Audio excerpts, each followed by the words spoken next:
What is up, my friends? Good afternoon to you all. I wish I arrived with better news, but unfortunately, the stream title and what you're seeing on social media is true. Trent Alexander-Arnold does look set to miss the Carabao Cup final against Chelsea. I have a bit of a gripe with the wording from Fabrizio Romano, to be honest with you, but we'll get into that in more detail. So yes, that's where we're starting off today. Unfortunately, Trent has been ruled out of the Carabao Cup final with the knee injury, which again confuses me because, you know, when Jurgen spoke about the fact that Trent was taken off at half time, he said that it was precautionary, but as always seems to be the case with us, precautionary seems to be just a buzzword because it always ends up that our players are actually more injured than we believed. So I guess we're going to talk about that today, what we could do with regards to solutions. Do we play Joe Gomez? Do you put Connor Bradley in there? We'll be talking about Connor Bradley today as well, of course. He's just been awarded the Standard Chartered Player of the Month for January, so congratulations to Connor Bradley on that, very well deserved. And lots of other bits and pieces today, my friends. We'll be talking Pedro Neto, Antonio Conte, and a couple of other things as well. So yeah, I guess we know where we're going to start off our conversation today, my friends. It is going to be around the situation with Mr. Trent Alexander-Arnold. For us, news started to break when Paul Joyce tweeted about it, saying Trent Alexander-Arnold due to miss the Carabao Cup final with Chelsea after aggravating existing knee injury. So that I'm fine with, but it's the wording from Fabrizio which, if I'm being really honest, kind of annoys me a little bit. Because Fabrizio, well, his tone's a slight bit different. Fabrizio said, Trent Alexander-Arnold set to be out again for a few weeks after he was rushed back by Liverpool and aggravated current injury. Alexander-Arnold will miss the Carabao Cup final versus Chelsea, as Paul Joyce reported. So you can see the difference in tone from both of those two posts, right? Paul Joyce sticks to the facts of it and just lets us know that Trent is injured and will be unavailable. Fabrizio Romano, well, he's straight in for the blame game and saying Liverpool rushed Trent back. I'm sure Trent had a part to play in that, Fabrizio. I'm sure that everybody involved had a part to play in it. But, of course, Mr. Greasy Man likes to point the finger and undermine Liverpool at every opportunity. So I'm going to pay attention to the way Paul Joyce has worded it, because I certainly don't think the blame game is of any use to anybody here. All we need to stick to is the facts, and unfortunately the facts are that Trent is going to be unavailable. So what does that mean for the League Cup final? What does that mean for the foreseeable future, obviously, with league games coming up this weekend on Wednesday? We've got to sort it out, and thankfully we do have adequate cover in both Connor Bradley and, of course, Joe Gomez, who's stepped up remarkably well this season when being called upon to cover. So I guess solutions are what we need to try and figure out. Colin Brooks said, Craig, he's talking shit, mate. He always does, and I don't get it. I don't understand why that's the angle. But look, it is what it is. We'll go through it in more detail over the course of the next hour or so. We'll be talking about Liverpool's search for a sporting director. Lots of talk today about Tim Steidl as well, which we'll go through. He's the West Ham sporting director, for those of you who aren't aware. Also the gentleman who brought Xabi Alonso to Bayer Leverkusen. Colin, how are we, sir? Lovely to see you back in. Hope you're well. Said, hey man, been a minute. Turned 20 today and thought of you. Just wanted to stop in and say hi to the man who helped me through a lot. Wish you love. Thank you, Colin. And merry birthday. Is that the word, my man? Happy birthday. Many happy returns to you, sir.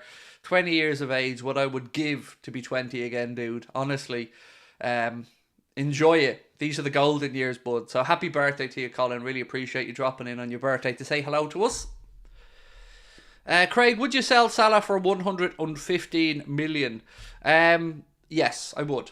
I think anywhere between 100 and 120 million is fair value for Mohamed Salah, and I would look to sell if yeah, I would. We've done this many times, and I've always tried to be honest about my assessment of the situation. At those numbers, yes. Anything less than 100? No, not a chance. If you were to pick an age to be forever, what age would you pick? Oh, belter question. 30.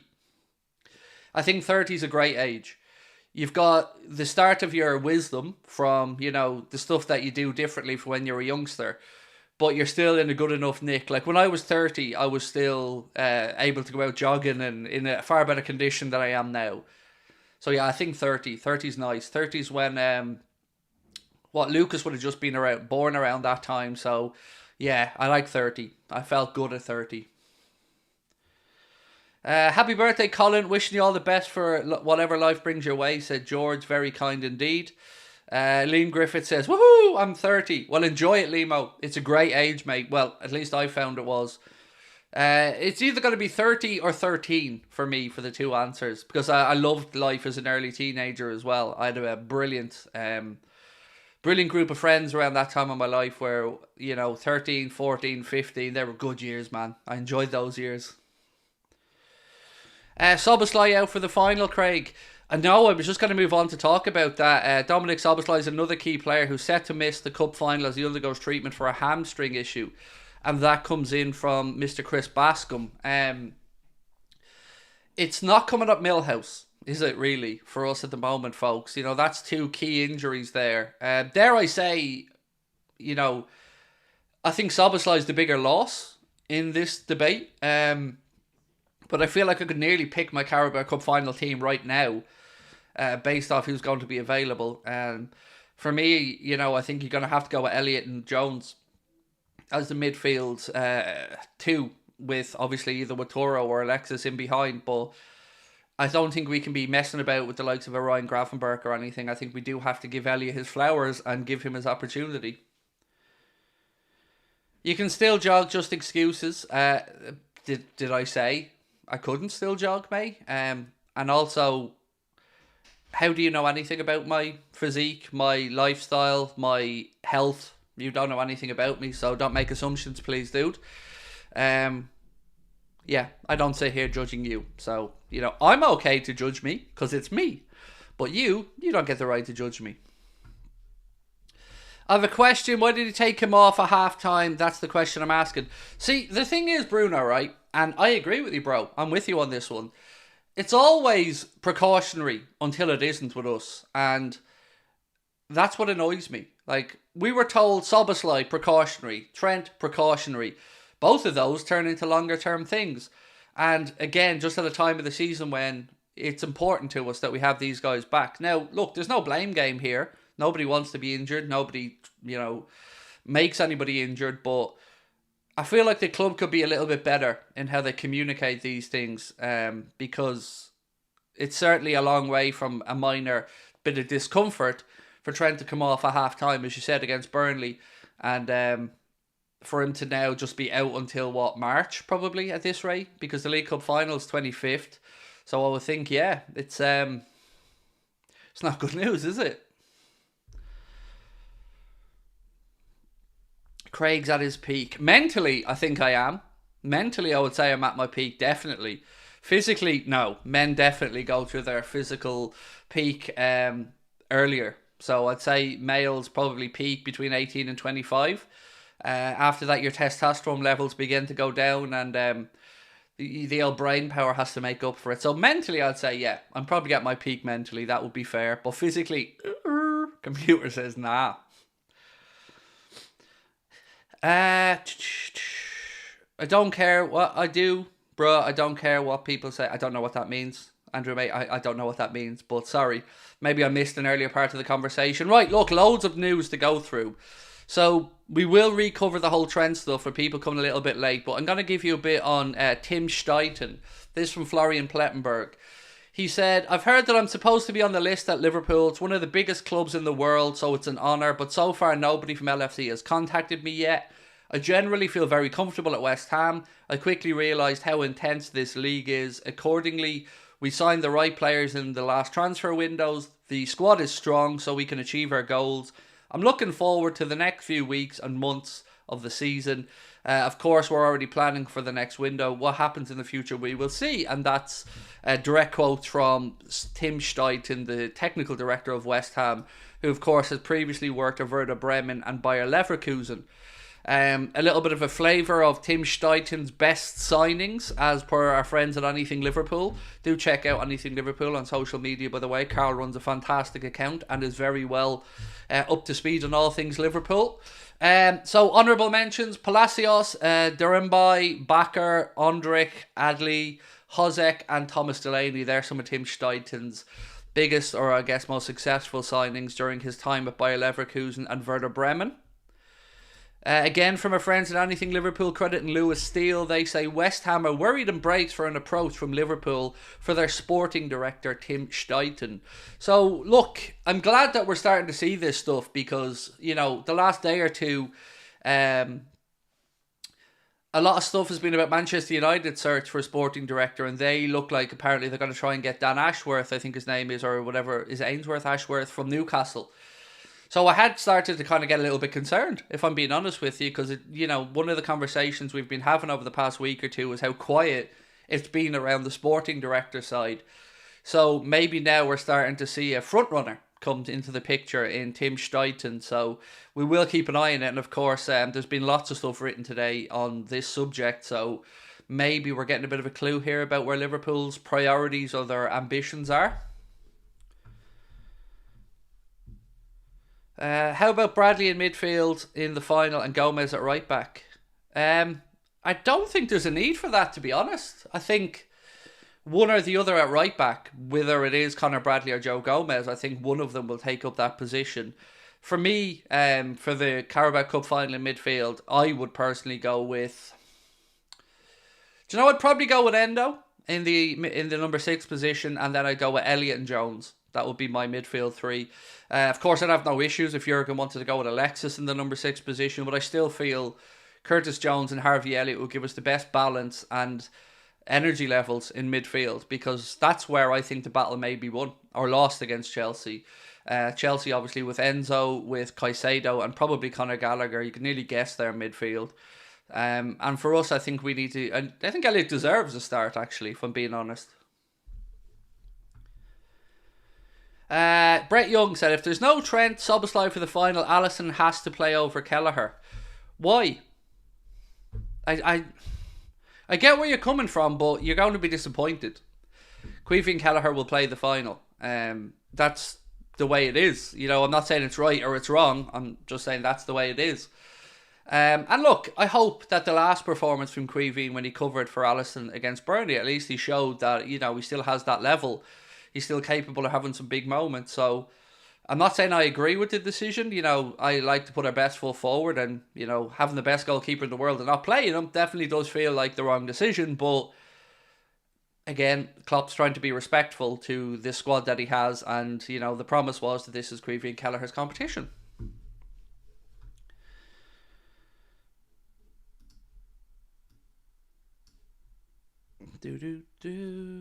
Sorry, folks, just checking in a couple of things here. 1 second. Cool. Right, there we go. Right. More news. So people are asking, how did Klopp get robbed? I see it in the chat, and don't worry, I got you. I'm here for you. So, again, this comes in from our friends at, LFC Transfer Room, and it's courtesy of T&T Sports. Of the 20 VAR errors made so far in the Premier League this season, a full 20% of them have come against Liverpool. Much like we told you about a week or two ago, Liverpool have been on the short end of the VAR decisions this season, with 20% of all the incorrect decisions having come against us, which kind of flies in the face of the whole Liverpool stuff that we as Liverpool fans have to listen to from, well, idiots. So now you can see, we aren't making it up. TNT Sports, ESPN Sports, many other people who have looked into these decisions and what's gone wrong this season have shown that, yes, there you go. As predicted, Liverpool have been on the sharp end. Is that the right phrase? The sharp end. 1/5, it's crazy, right? It's 20% of all incorrect decisions. So 20% of a league with 20 teams has been against us. 20% of them, of the incorrect decisions. Certainly isn't an average, is it? No, it's... and look, I'm not trying to say this is sinister or not. That's up for other people to make up their own mind, but it's certainly factual, and it gives us at least something to say. We're not imagining it. We are on the poor end of decisions. A little bit here on a situation with Mohamed Salah that I've got to be honest, folks, I wasn't aware of, but when I seen this, of course, I thought I had to bring it to you straight away. Joel Barwise, who shouted racist abuse about Liverpool's Mohamed Salah and mocked Heysel Stadium disaster, has been banned from football matches. That posted from our friends at LFC Transfer Room. So There you go. And this needs to happen more often, by the way. People need to be held account for any racist or, disaster chanting. It needs to be removed from football. It doesn't matter whether it's against a Liverpool player or anyone else. It shouldn't be in the sport. So, just again to confirm, he has been banned from matches for shouting racist abuse and mocking the Heysel Stadium disaster. So, proper order that he was dealt with there, and well done to the authorities. So, one of the questions that you guys have asked me quite a lot, and I've spent time now researching it so I can give you a proper answer, was what's the situation with the extra Champions League places for next season? So, I've got two bits of information for you. The first bit of information is the current lay of the land in the race for those extra Champions League places. So, there's two places up for grabs for the two leagues with the highest UEFA coefficient score. Currently, England are third on that list. Number one on the list is Serie A in Italy. They have a coefficient points tally of 14,000 and they have 7 out of 7 active clubs still in Europe. So no Italian teams knocked out of European competition fully yet. Second on the list is Germany with 13,642 coefficient points and 6 out of 7 teams still actively participating in European competition. Then comes England with 13,625 coefficient points, with 6 out of 8 teams still currently active in UEFA competition.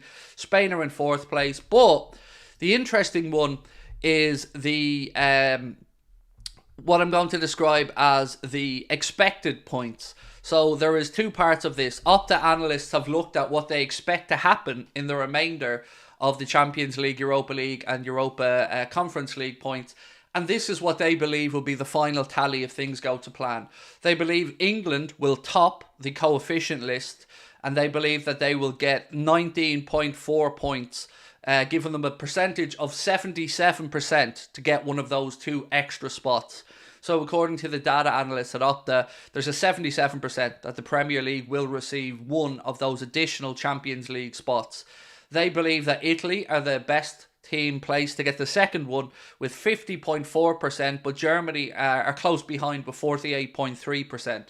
So it looks like it's going to be a battle between Italy and Germany for the second Champions League spot, but England, as we've always told you guys, are expected to go right ahead and take one of those two spots eventually, even though at this moment in time they're not currently occupying one of the top two spots. They reckon that when all is said and done, they expect the English clubs to go deep in Europe, and the 77% chance that they'll get one of the spots. So therefore, top 5 probably gets you Champions League again this season, which I'm sure is a huge boost for the likes of Manchester United, maybe Spurs, Aston Villa, Newcastle, who are all going to be chasing that 4th or 5th spot.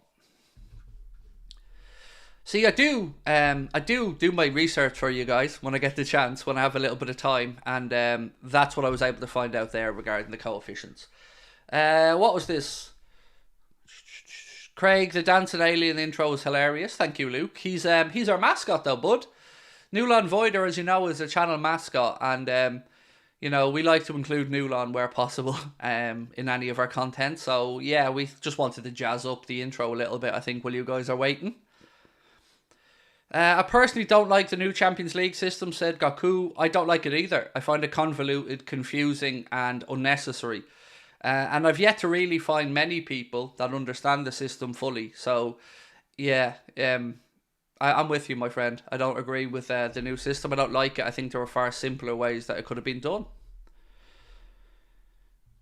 Endo brings protection, Elliott creativity, Jones ball retention. That's a balanced midfield. With Bradley and Robbo as fullbacks, we should be striking teams. Elliott needs a free role and Endo offers it, said Professor Obedience. Do you know what? I like what you've said there, mate. I'd slightly say Elliott also provides ball retention. That's one of the things he's very good at. But all in all, you are right in what you've said about the balance. It mightn't be the sexiest sounding midfield in the world, right? Because, still some people undervalue Elliott, but I think it gives us a balance. And then whether it be Joe Gomez or Conor Bradley at right back, I think we're going to be okay. I'm weirdly feeling relaxed about Trent being out. Not because I think we're a better team without him in it, but I do think we're a more balanced team without him in it. And having Bradley or Joe Gomez to cover at right back, I think we'll be okay. What part of the system of the Champions League don't you like? The convoluted nature of it all being one group. For me, if you wanted 36 teams in it, you could have 4 groups of 9. Each team play 8 games. So there's your 8 games sorted out. And then you could go through and say, what, top 3 teams in each one go through 12, and then the best 3 third, or the best 4 third place in the groups give you the last 16 then. Not sure how I feel about playing different teams home and away as well. If I've been honest with you, I don't know how they're going to be able to quantify how that's fair. Because whether we want to admit it or not, some teams are better at home than others. That's just a fact. So yeah, I don't know how they can get that balance. You know, it used to be you're in a group of 4, 3 games home, 3 games away against the same 3 clubs. And now we've got, 8 group stage games? 4 home, 4 away, but not against the same teams. It just feels a bit confusing. But look, it is here to stay, and we're going to have to get used to it. Play that midfield, Chelsea win. I disagree, Tom. Tell me a better midfield. Seriously, tell me a better midfield with what we have available that beats Chelsea. Because Gravenberch's nowhere near the level. McAllister and Endo, yeah, you could probably play both of those. But that is going to be the midfield whether you like it or not. I'm not trying to be an asshole, but the only position up for grabs is one. It's going to be either Elliott or McAllister. That's going to be the midfield. Whether we like it or not, that is just going to be it. Me, you, and everybody else moaning about it isn't going to change a damn thing, bro. And that's going to be the midfield. It is. It just is. There's no Bajcetic, there's no Thiago, there's no Trent, there's no Szoboszlai. We're running out of bodies. So it's going to have to be Trent, Jones, and Endo, or McAllister, Jones, and Endo. That's just it. I'm not trying to be an asshole, I promise you. There just isn't any other options.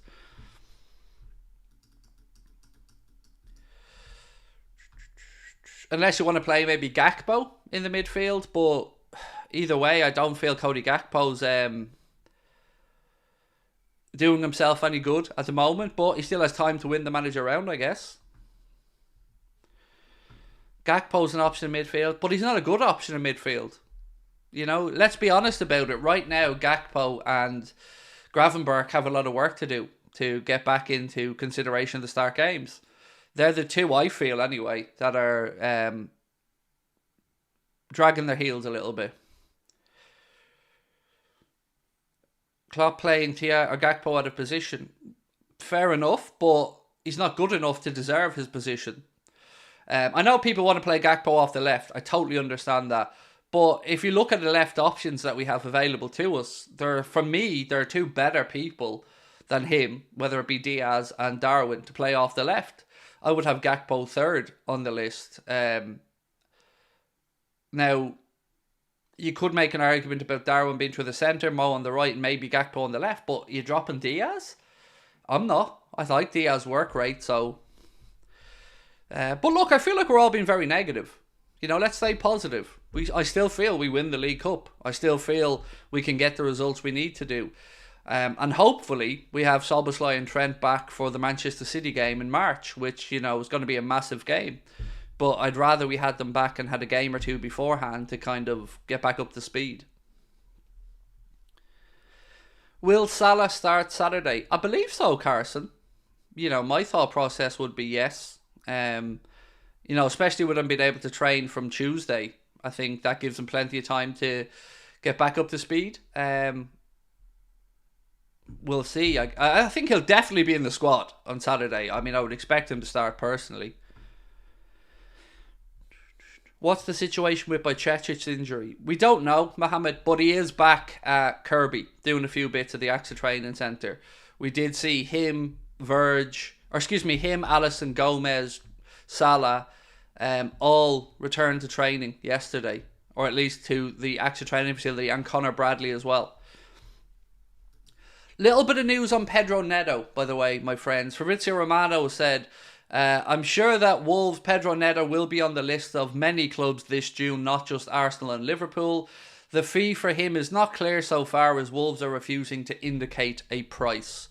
So, again, would agree with Fabrizio on that. I do think there will be no shortage of clubs looking at Pedro Neto. But what do you guys think will be a fair fee for Neto? I've got to be honest, at this moment in time, off the top of my head, I don't know his contract situation. I don't know how long he has left. But if we're assuming he has the standard 2 years, then I would say Pedro Neto's probably worth 60. Sounds about fair for a Premier League proven to me.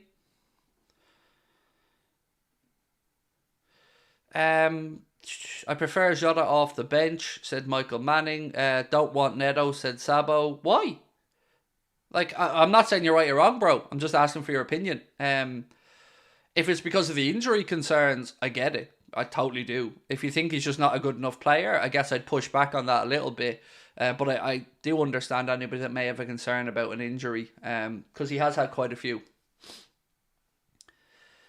60 million for David Luiz. Neto 50 million, said Prez Salah. 30 to 40 million, says Mate Midders. 40 million for Fishy Boy. Tom Houle says 35 million. John Power 60 million.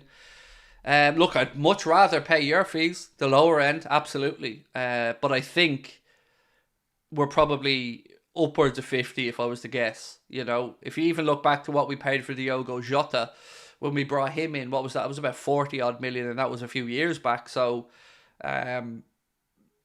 probably somewhere between 40 and 60 is probably where the number is. But it's interesting just to see the variation between valuations from people. You know, we've got people saying 35 to 40 all the way up to 70. So I guess it's your guess is as good as mine. Is Salah worth more than Wirtz? Good question. Yes, I would say. Because you're getting somebody who's there, ready, primed, giving you, delivering right now. Put him in your team, you're getting goals and assists. Yes, you'll get that with Wirtz as well, but you also have the stature, the fear factor of Salah. So, look, either one you're not getting for less than 100 million, in my eyes, anyway. I wouldn't overpay for him, to be honest. Our targets could change with the change of director and manager. 100%, Tom. I think it's very difficult to discuss transfers at all at the moment when we don't know who the next manager is and the next sporting director is. So I totally understand where you're coming from. So Antonio Conte was speaking about his time at Chelsea in his first season. And this is what he said. After my first season at Chelsea, we spoke with Romelu Lukaku and Virgil van Dijk. I think those two important players, we could have changed the situation. After the first season, we could have become dominant in England. Yeah, and I could have had a 12-inch knob, Antonio, but I have to make do with the 11.5-incher that I have. Yeah, it's a whole lot of me. If me auntie had balls, she'd be me uncle. I don't really. Yeah, I don't get what the fuck Antonio. I guess he's just trying to make up for the failure that he had overall. But whatever, that's a little bit of Antonio Conte news for you. Right, Conor Bradley has been awarded and confirmed as the Standard Chartered Player of the Month for January, and congratulations to young Conor Bradley. Very deserving of the award, and fair play to him. I have no complaints about him winning that whatsoever. Craig with the 11.5-inch hammer. Oh, we're talking inches. Oh, sorry, I was getting confused with centimetres, mate. Sorry, I always make that mistake. I wish. Look, put it this way. If I had that hammer you're speaking about, I think I'd be streaming naked all the time. You know, the OnlyFans would definitely be on the go anyway. Yes, it would. I'd be calling myself Craig 11.5-inch Houlden in every stream. But we'll just make do with business class Houlden instead. What's this one? We've done that. We've already gone through the Fabrizio one. We've done that from Lewis Steele. So look, Lewis Steele reporting about Liverpool's interest in Tim Steidten. Lewis Steele's a good journalist, and I think when he starts writing about it as well as other journalists, I think we should pay attention. So let's wait and see if there's any any movement on this? Because you know what Tim Steidten didn't say is didn't turn down the idea of coming to Liverpool. He spoke about the fact that it was, I guess, nice to be mentioned, but he didn't say no, did he? And I don't blame him, you know, with all due respect to West Ham. If Liverpool Football Club, Manchester United Football Club, Arsenal Football Club come and knocking, you're going to listen, aren't you? Because it's a career-defining opportunity to move to one of the biggest operators in world football. So, like we said about the managerial role, I think Tim Steidten or whoever might be singled out for the sporting director role should grasp the opportunity with both hands, because it's a chance to come into a club that's, as I've mentioned, doing well, producing good players, academy system's looking great, squad's been refreshed, not new stadium, but revamped stadium, biggest capacity in 50, 60 years at Anfield, heading just short of 60k at the minute. I would imagine, again, it's a very attractive role. Craig, if it's a toss-up between you and Amanda, you're the clear number one Houlden. Well, Amanda's name is spelled a bit differently to mine. My name is spelled Houlden, whereas Miss Houlden is just spelled Holden. But you are right. I'm still the number one Houlden. I agree. I say we steal Dan Ashworth from Man United like we did with Gakpo. Yeah, I've got to be honest, that's going to be a good appointment if you know to get that over the line. Certainly looks like Jim Radcliffe has a better grasp of the footballing world, because the moves he's making so far, the dude he brought in from City, looking for Dan Ashworth here as sporting director, these are sensible, good moves. So it looks like United might actually be getting their shit together, and we have to make sure that we don't slip. We have to make sure that it's a seamless transition where possible from Jurgen to our new manager and a new sporting director. I say, no, what's this? We're buying too much players who play on the left. Who's this?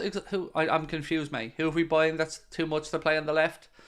A lot of the buys that Jurgen Klopp makes are lads who are versatile. So, you know, if you look across our front line, Gakpo can play left, Gakpo can play centre, Gakpo can play in behind the attackers. Mohamed Salah can play right, Mohamed Salah can play central. Jota can play anywhere across the front. Diaz can play left, Diaz can play right. Darwin can play left, Darwin can play central. We're just, you know, we've a lot of versatility in our attack. Midfield, yeah, probably we're a little bit heavy on the left side of midfield if you look at the preferred positions for people. McAllister would probably prefer off the left. Jones certainly prefers off the left. On the right, you've got Elliot Gakpo, so I guess there's some balance there. Not Elliot Gakpo, excuse me, Elliot Szoboszlai. Mainu or Bradley, it's a completely pointless conversation because one's a wing back or full back and the other's a central midfielder. But both are great young footballers, don't get me wrong. You know, Kobe Mainu is a huge talent, no denying that. Looks like the real deal, but so does Mr. Conor Bradley. And if you ask me to pick between an Irishman and an Englishman, I'm picking the Irishman every time. How long is Szoboszlai out for? We don't know. Leo likes to do everything, mate. We don't know, other than it looks like he's also going to miss the League Cup final. So we know that there's probably, at least 2 weeks left for him, and same with Trent. But look, we're just going to have to get on with it. We don't have time to feel sorry for ourselves. There's too many games coming up, you know. We've got to go to Brentford on Saturday. Then we've got Luton at Anfield on Wednesday. So we need to continue to get points on the board. And also, for all you FPL players, double game week for a few clubs this week. Liverpool have a double game week. City have a double game week. Brentford have a double game week.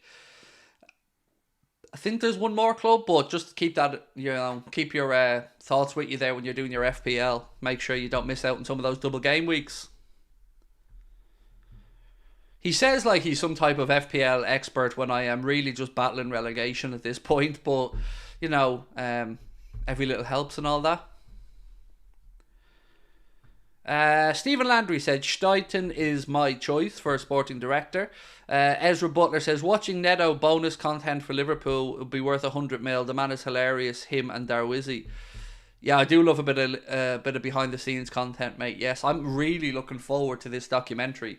that is being recorded now, following the last few months of Jurgen Klopp's reign at Liverpool. Can't wait to see that come out on, I think it's going to be Disney Plus, if my memory's right.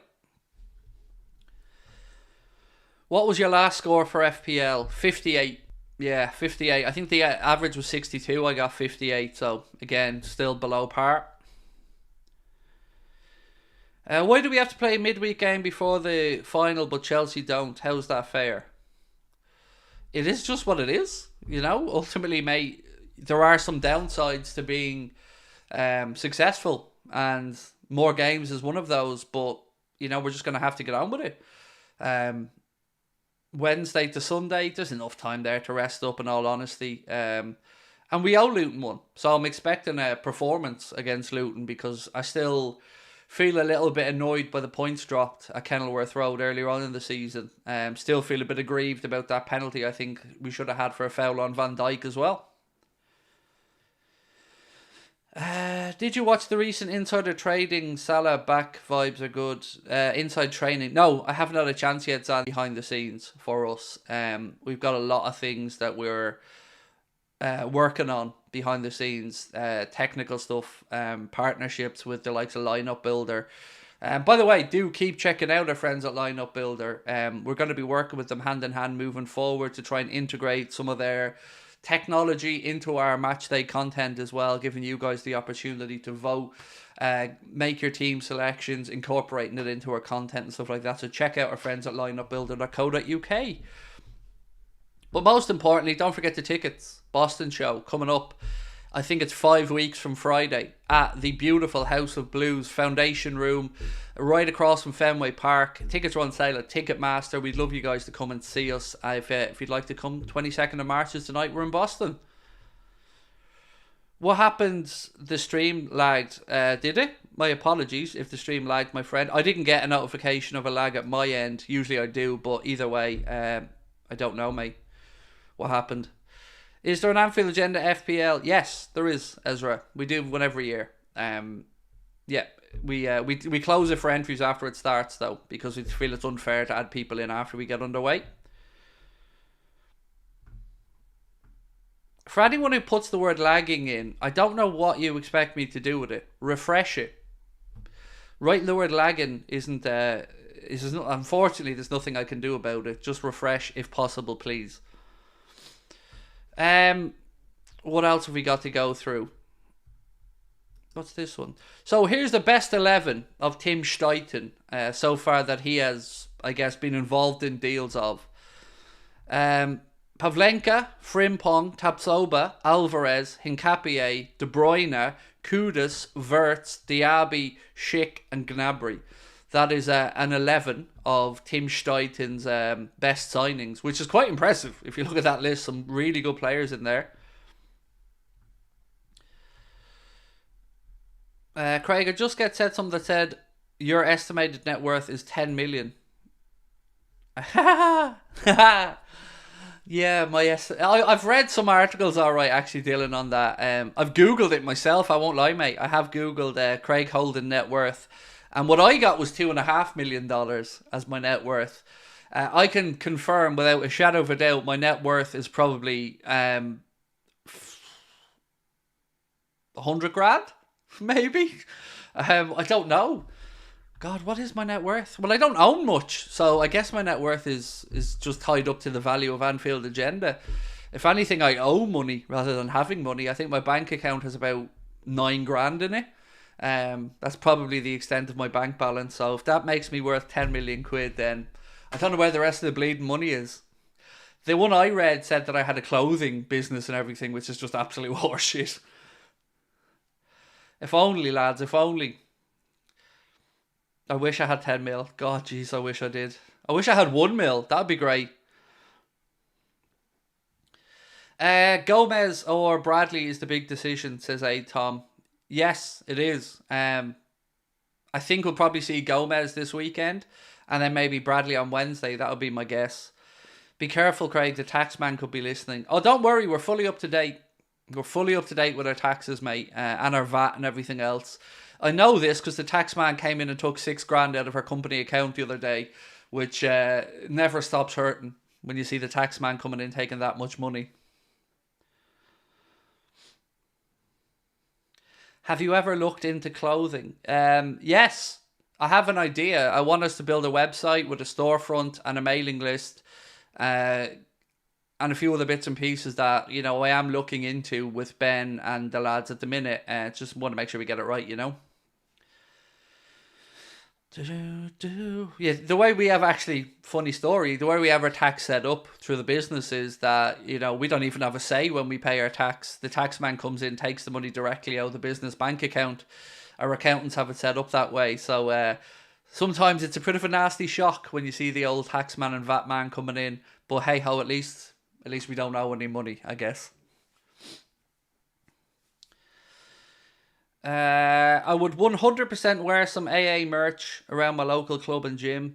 Yeah, look, I'd love to do some, but I don't want to sell you guys tat. If ever we do get to the merch side of things, it has to be top notch, even if it means we don't make money on it. I just want you guys to be proud of those few bits if we ever do go down the merch route. And we don't want to sell you any cheap shite, so that's why we've held off. By the way, a couple of people, if you are in Boston and you want to come to the show, maybe, you know, times are tough and you can't afford the tickets, hit me up. You know, we just want people to be there. The selling of the tickets part is just a formality of the process. But if you're in that neck of the woods and you want to come and maybe times are tough at the minute and you can't afford the night out, tickets are on me. Just email us and we'll sort you out. I just want to make sure we get you guys there and we have as many people as possible to have fun with on the night and discuss football with, and to say thank you for watching the channel. So, you know, for us, it's never about the financial aspect of these things. These are just part of a process. So if you're in that neck of the woods, you'd like a night out, maybe you can't afford it at the minute, hit me up. We'll look after you. We respect your patronage of our channel, and we want to make sure that everybody's as involved where possible. Anfield Agenda caps for us baldies. Someday I'm going to come on wearing a baseball hat and you're all going to go, what the fuck? Because believe it or not, for most of my life, I did wear a baseball cap quite a lot. I had a big collection of baseball hats as well. It's only been since, I guess, my mid-30s I've stopped wearing them. But yeah, I'm very picky about baseball hats. You guys are probably the same. They have to be good baseball caps. See, this is why we all love you. Look, it's the least I can do. I've said this before. I'm not about money. I need it like everybody else, but it doesn't inspire me. Your support is what's got me through tough times. So if I can give away 30, 40, 50 tickets to people who want to come to a show, it is my absolute pleasure. And I know Connor and Ben will think the same. The Anfield Agenda is not a money maker for us. It's a, what would I call it? It's a lifestyle thing. And I appreciate all of you guys. And if the least we can do is give out some tickets to people or local clubs or whatever, look, fucking hell, of course. Yeah. So if anybody's in that position, we'll keep it anonymous, of course. You know, just reach out to us and, you know, we'll treat you with the respect you, of course, deserve and make sure that we've a good night. And we'll, you know, drinks are on us as well. I'll make sure I get a couple of rounds in when we're there. It'll be lovely to see you all. When did you lose the Gruiga? I actually, you know, I'm not bald. Genuinely, I'm sure I'm thinning. Well, fucking be nice if someone me was thinning. But yeah, look, I'm sure I've got thinning parts of my hair. But genuinely, I just don't like having hair. My missus thinks I look scruffy. So I've shaved my head since I was probably mid-20s. And it's actually harder work than you think. I wouldn't have to worry about money either if I was worth 10 mil. That's it. Do you know what I mean? As soon as I finish this stream, that's it. I'm straight into the Ferrari, over to my real house where I actually live, the mansion, and not the McCouncil house that I'm currently living in. Happy Valentine's Day, yes, to you all. I hope you all got plenty of love today on Valentine's Day. I'm too old and cranky for Valentine's Day, but yes, for all of you who do celebrate, much love to you all. I'm on board with celebrating any day that celebrates a bit of love in the world. So yeah, we're all for that. AA is an extended family in a life. So many of us have been looking for that connection. I'm the same, my friend. I am the very same. This channel, this community has been a lifesaver for me, and I don't say that lightly. I mean, quite frankly, it has saved my existence. I don't know where I'd be without you guys in this community. So yeah, very proud of what we've done. Going to be my first game next Wednesday. I can't wait. What stand are you in, if you don't mind me asking? I'm old and cranky now, so my days of being able to, we'll be on the cup or over. I'm definitely main stand, halfway line kind of vibe now these days. A show in South Africa in Joburg. Oh, fucking hell, I'd love it. I've said this before. You get us the venue, and the supporters club there will rock up. That's the deal I make with you guys. We will go anywhere for a show, but you do the hard work and sort out the venue, and we'll show up. That's the deal, right? That's been the deal with Boston. That was the deal with Dublin. That'll be the deal with the UK. Somebody shows us the right venue and has a supporters club there for us. We'll show up. No problem for us. Your thoughts on Sven getting to live his dream of managing Liverpool? I think it's beautiful. Of what can, as beautiful as it can be, and what's obviously a very sad situation. Sven-Goran Eriksson obviously is terminal with cancer, as we know. Full credit to Doug, to John Gibbons from the Anfield Rap, and everybody else who helped push this narrative and idea of Sven becoming part of the match day, the charity match, the LFC Foundation game against Ajax. I believe it was our very own Dugout, Douglas, and his idea, which Gibbo from the Anfield Rap helped out with as well, I think, pushing that idea, and it became a reality, and it's a beautiful thing. And I hope Sven gets as much enjoyment out of it as he can, and I'm sure he'll be warmly welcomed by everybody there as well. For those of you who aren't aware, Sven-Goran Eriksson's always been a lifelong Liverpool fan. So yeah, it's beautiful, and I'm glad it's happening. And I'd expect nothing less from Liverpool Football Club, to be honest with you. That's the type of club that we are. So once the idea was pitched, genuinely, I had no doubt in my mind it was going to happen. And then you've seen Robbie Fowler getting involved to say the call had gone in. And, it's just, if there can be a good news story around that, of course, very unfortunate situation, then I guess that's it. Craig, would you put Gakpo into midfield? He's looked good when played there.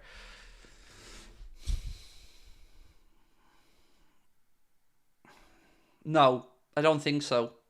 I can't get away from the fact that I think Jones and Elliott are going to give us the best balance while Trent and Szoboszlai aren't available. And then if I was deciding, I'd put Gomez at right back against Brentford, and I'd put Bradley at right back against Luton on Wednesday. And then I would say whichever one of those two puts in the better performance gets the spot at the weekend in the League Cup final. That's where I'd be looking at challenging both those gentlemen for that starting berth. And in midfield, maybe you do the same. Maybe you give Elliott a chance against Brentford, and maybe Gakpo against or McAllister against Luton. There's a couple of spots there to be fought for at the minute. So let the boys duke it out. I'd rather put Trent in midfield than Gakpo. Well, Trent's not available, Victor. Unfortunately, mate. He's now been ruled out until at least after the League Cup final, by the looks of it.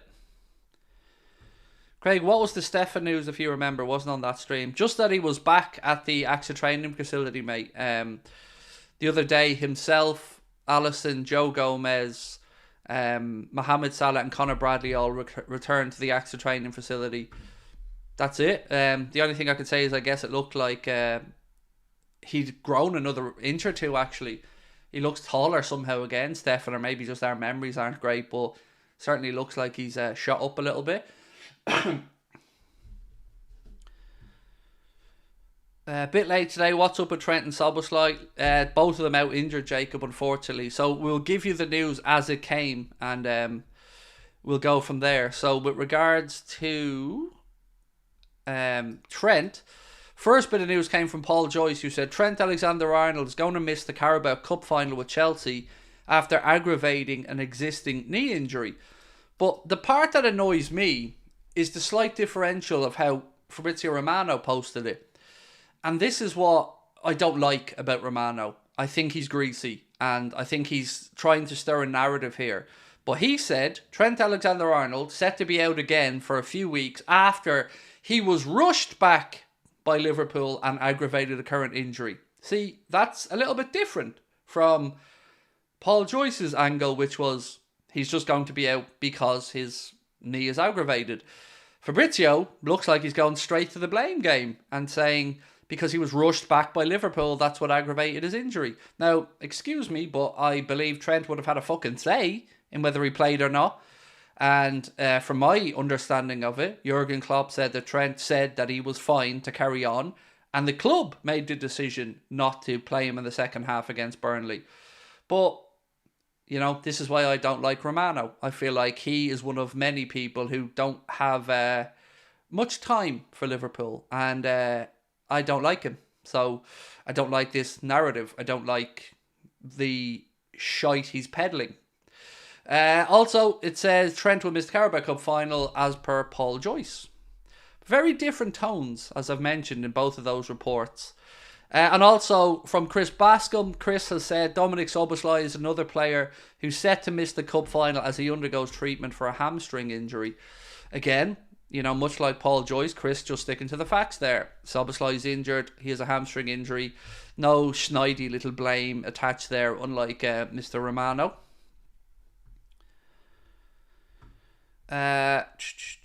Hey Craig, really relaxing and entertaining to be part of your streams. Currently 18 and not sure about my future after school, but I'm sure everything will be fine. Look, let me say this to you, Biomatrix. You shouldn't know what you want to do for the rest of your life at 18. Nobody would. It's not natural. I say it to my own daughter all the time. My daughter's 19. And I say the same to her. I didn't know what I wanted to do at that age. You know, if you're one of the few people who do have a path in life that is mapped out and you know what you want to do, brilliant. But don't feel down about it, bro. There's, you know, I stumbled into what I'm now doing at mid-30s, and I'd worked in as a DJ, I'd managed the car park, I'd worked in cafes, I worked in a nutrition and supplements warehouse. I've had loads of different jobs. But now I'm in what I hope is my job for life, and I never thought I'd end up here. So by all means, man, you explore, enjoy, and don't put too much pressure on yourself. You know, there's enough time to be serious in life. You just enjoy, and you'll find your way. You'll find your way. There's too much pressure on young people these days to know exactly what the fuck they want to do with the rest of their life at 17 or 18 years of age. It's ridiculous. Why would you know? You haven't experienced enough of life yet. So don't stress, my man. And I'm glad you're enjoying the streams, and it's great to have you with us. What music did I spin? I brought one of the first hip-hop nights to Dublin. I then went into dance music more so because it was more mainstream. And I DJ'd at the Russell Court Hotel on Harcourt Street in the Vatican nightclub down there, Pegs of Kildare Street, and a few other bits and pieces, or a few other places as well. But hip-hop mainly. Hip-hop and R&B was my jam when I was starting DJing, because there was no nights in Dublin at that point. Remember now, I'm quite old, so this is going back till I was, I started out 17 DJing in nightclubs, even though I wasn't old enough to technically be in there. 17, 18, 19, 20, all DJing, and then settled down with my missus. I didn't just DJ, I promoted nights as well. Also had a few little businesses back then. A few little interesting bits and pieces. Am I based in Kildare? No, in Wexford, mate. In Wexford. I live in Gorey, County Wexford. What was your first ever Liverpool shirt? The Candy 88-89 Candy Grey one. My dad bought it for me. For my birthday, we were in Sligo, actually, that weekend of my, I think it was 8th birthday. And my dad brought me to a shop. And I hadn't even picked a club at that point. That's the truth. And then I picked that jersey, picked that team as Liverpool as my team. Spoke about the fact that it was the game against Arsenal that made me fall in love with the club. But initially it was just the look of the jersey that I liked, the grey one. Are you taking Sabrina out for dinner? No, mate, I'm 42 with my missus, 24 years. The Valentine stuff's out the window and done, bro. But I'm taking her on many holidays. I'm taking her to Boston. I'm taking her to Turkey. I'm bringing her to see the world. That's I'm Mr. Valentine all year round. Do I have any current Liverpool players' jerseys? Current this season, one. I have a Darwin one from this season that's signed. I've got a Virgil, a Diogo, a Trent, and Allison, and a few other ones that are a season or two old and all signed and framed. What MLS team would you support? Atlanta United probably would be the answer. What was your DJ name? Mr. Magoo. Vatican nightclub was like something you'd see on Father Ted with a dancing priest. Yeah, and I actually called the night Religion. That was the night that we promoted there. But the whole hotel and the nightclub's still there. I don't think it's called the Vatican anymore, though. I think it's changed names now. Do you think if Xabi comes, he would bring any players with him or to make our team work? I would imagine. I'd imagine he'd have one or two trusted lieutenants that he'd like to consider, but I don't know if he'd want to go back and raid a former club or not. You know, I kind of understand both sides of those debates. I understand that Klopp didn't do it, but I also understand why the likes of Erik ten Hag or some other managers would probably have one or two people that they'd like to bring with them to a new project because they know, like Lisandro Martinez as an example, that he can depend on him. Ever thought about a tour around Asia? Would love to see you in Hong Kong. I've always wanted to go to Asia, Malaysia and Singapore in particular. But look, we're not big enough to do tours of Asia, let's be honest. We're struggling to get people to Boston. So Asia seems a long way away. Did I shop in Abbey Discs? Yes, Billy and Abbey Discs used to put many a record away for me, my friend. Many a white label. I've got a fairly famous DJ cousin as well who used to sort me out with, like, I had one really limited edition record called Knights of the Jaguar that Carl Cox actually offered to buy off me one night because it was limited and he couldn't get his hands on one, and my cousin had gotten me one. I didn't even like the record. That's the ironic part. But I remember I was in the pod with Francois, Carl Cox and my cousin, and yeah, I remember speaking with Francois, and then Carl Cox came in, and I honestly I love Carl Cox. Like, that was like seeing Jesus to me. Honestly, it was incredible to be in that DJ box standing there. And with my cousin, this was all normal, everyday stuff. You know, he remixed U2's albums. Yeah. So I had some mad nights, but a lot of it was down to my cousin, to be fair, who's probably, I mean, I'd say he's probably Ireland's biggest DJ. Certainly with regards to what he brought to Irish dance music, I would say he's him and Billy Scurry would probably be the two most famous collabs. And on my cousin, I see a few people saying it. Johnny Moy is my cousin, just in case you're wondering who the DJ is. It's Johnny Moy. Older people will probably remember Influx, Johnny Moy, Billy Scurry. They brought some big acts to Ireland for the first time.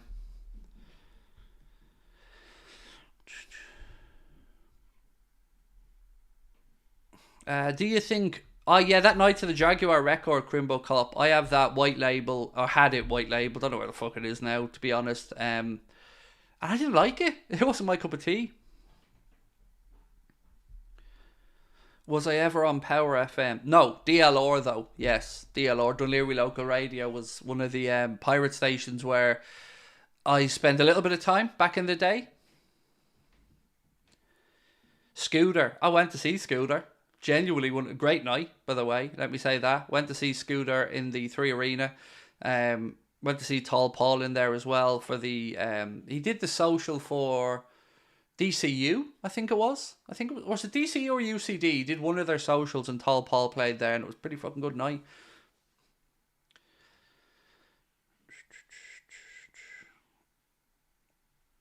God, I'm old. DJ used to be Tony Blackburn for me.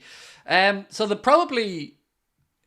the two most famous DJs I ever got a chance to DJ with, probably Brandon Block and Alex P. Probably did a night with them in Another nightclub on Harcourt Street. That was probably the most chaotic night of DJing I've ever been involved in. And those two dudes are fucking nuts in a good way. Brilliant DJs, Brandon Block and Alex P. But my God, they knew how to party as well.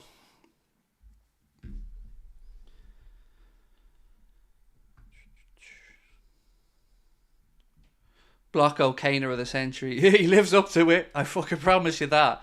He lives up to it 100%. The two boys were, I'm a pussy compared to those type of gentlemen, but fuck me, they knew how to party. Yeah, good night that. Good night. Never forget it. Best DJ I've ever. Sorry, I'm off track here. Best DJ I've actually ever seen live. Genuinely. Do you know what? Boy George was fucking awesome. Boy George was one of the best nights I've ever had in a nightclub. Paul Van Dyke, obviously I went as a punter, bought tickets like everybody else to see him, amazing. But yeah, what's the guy's name? Jeremy, used to have pigtails, kind of big nose. Jeremy, fuck, I can't think of his name. I can't think of his second name off the top of my head. He was fucking amazing. So was Sister Bliss. Sister Bliss put on a great night as well when she DJ'd in the pod from Fateless. She was awesome. I've heard Boy George is brilliant. He was awesome. Honestly, really, really, really good. I was very surprised because I didn't really know much about Boy George as a DJ, but honestly, he was brilliant. Johnny Moy, if we're talking about my cousin, Johnny Moy.